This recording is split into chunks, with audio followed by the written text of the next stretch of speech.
There's been a refrain passed down through generations: make sure they love you more than you love them. The idea being that being the one who cares less gives you the power in the relationship.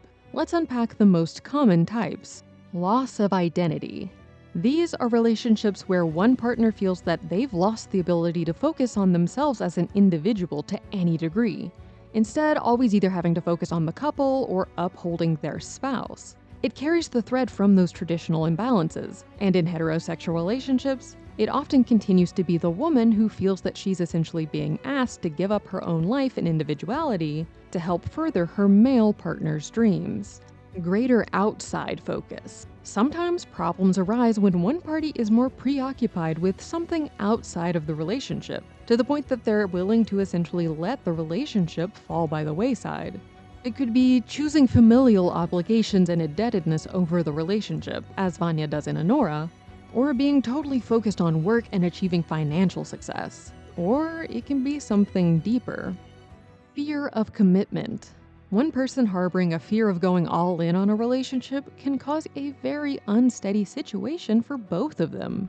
While they might enjoy the idea of love, when they're actually confronted with the real thing, these people feel compelled to run away, sometimes literally. A related problem comes when both people are happy to be in the relationship, but one feels the need to hide it or push down how much they really do care. Friends Chandler Bing was a pretty big commitment phobe, but he also spent a lot of time causing problems in his relationship with Janice, solely because he didn't want to admit how much he really liked her because she was annoying. Separated by circumstances. Sometimes it's not necessarily the choices being made by either party, but instead they're circumstances that create the imbalance in the relationship. This can come as a result of differences in incomes, personal goals, or personal freedoms, or lack thereof.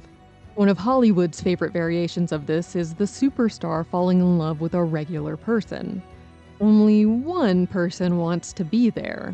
The subtype that's often the most dramatic, and thus the most prevalent on screen, is the one in which only one person really wants to be in the relationship.